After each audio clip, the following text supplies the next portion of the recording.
ভারতের বিজেপি সরকার, আপনি একটি বড় একটি রাষ্ট্রের বিজেপি সরকার, আপনি রাষ্ট্রে আছেন, আপনাদের নেতারা আপনারা বড় রাষ্ট্রে বসবাস করেন, কিন্তু আপনাদের মনটা হলো অত্যন্ত ছোট। আপনার ছোট মনের অধিকারী, আপনাদের মনটা আপনি বড় করতে পারেন নাই।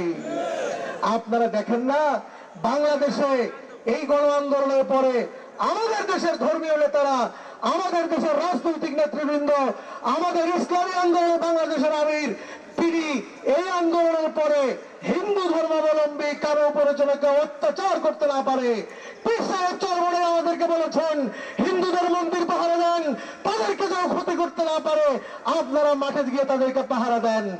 আমরা গিয়ে পাহারা দিয়েছি, কি বলেন ঠিক না? আমাদের নায়েবে আমির বলেছে সামনে দুর্গাপূজা আসছে, হিন্দুরা আগের চাইতে আরো উৎসব করে আপনারা দুর্গাপূজা করেন, আমরা আপনাদেরকে পাহারা দেওয়ার চেষ্টা করব, রাষ্ট্র আপনাদেরকে পাহারা দেবে। আমাদের দেশের ধর্মীয় নেতারা, আমাদের দেশের রাজনৈতিক নেতৃবৃন্দ আপনাদের সরকারের জন্য কথা বলে, আর আপনারা ভারতে বসে বসে মুসলমানদের বিরুদ্ধে কথা বলেন, মুসলমানের নবীর বিরুদ্ধে কথা বলেন, আপনারা ইসলামের বিরুদ্ধে কথা বলেন। মনে রাখবেন বিচার একদিন হবে, হবে, হবে, ইনশাআল্লাহ। বিজেপি সরকারকে বলবো, মোদিজি নিজের চেহারা একবার আয়নায় দেখুন। কাশ্মীরে কি ঘটা হচ্ছে, নিম্নবর্ণের হিন্দুদের সাথে কি ঘটানো হচ্ছে, বিভিন্ন অঞ্চলে হিন্দু এবং মুসলমানদের উপর যে অত্যাচার করা হচ্ছে, আগে সেইগুলো ঠিক করুন, এরপরে প্রতিবেশী রাষ্ট্রের প্রতি নজর দিন। নিজের দেশের সাম্প্রদায়িক দাঙ্গা হয়, সেই ব্যাপারে আপনি বিজেপি উস্কিয়ে দেয়। সেইখানে হিন্দুদের সন্ত্রাসী অনেকগুলো সংগঠন রয়েছে, যেগুলো যারা ভিন্ন ধর্মী খ্রিস্টান মুসলমান যদি রাম না বলে তাদের উপর অকথ্য ভাবে কি করা হয়, অত্যাচার করা হয়।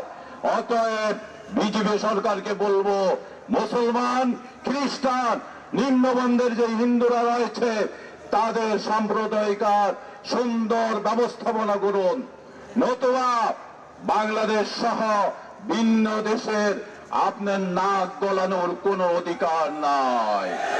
রাসূলের অবমাননা সহ্য করতে পারি না, পারবো না ইনশাআল্লাহ।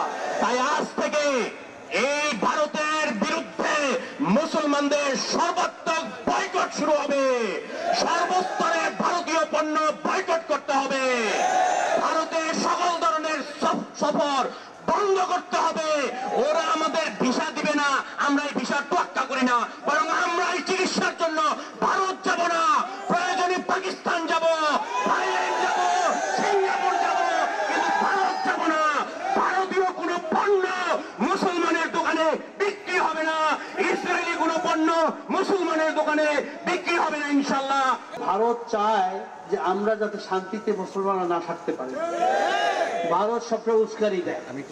সে এই 15 থেকে 17 বছর হাসিনার মতো স্বৈরাচার, বেবিচার, ফেরাউন, এই রকমের অত্যাচারী ফ্যাসিস্ট এই হাসিনাকে এককভাবে ভারত সাপোর্ট দিয়ে গেছে।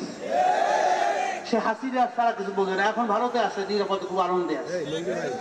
আসলে ভারত কি আমাদের বন্ধু না শত্রু? একটাও দেখাইতে কেউ পারবে যে এই উপকারটা, এই কাজটা বাংলাদেশের জন্য ভারত করছে? আগামী শনিবার 5 তারিখ আমাদের বর্তমান ডক্টর মোহাম্মদ ইউনূস প্রধান উপদেষ্টা আমাদেরকে ডাকছেন। আমরা কালকার 5টায় আমাদের ইসলামী আন্দোলনের সাথে সংলাপ হবে, আমাদের আমিরের নেতৃত্বে আমিও থাকবো।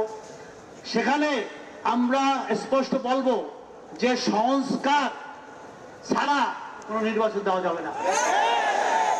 তাড়াহুড়ার কোনো ব্যাপার নাই। আগে এই যে 6টা কমিশন করছে, অন্যগুলা সব দুর্নীতি, নির্বাচন কমিশন, অর্থনৈতিক ব্যাপার, প্রশাসন, পুলিশ থেকে শুরু করে সবগুলার সংস্কার হবে, নির্বাচনের পরিবেশ হবে, তারপর আমরা নির্বাচনে যাবো ইনশাআল্লাহ।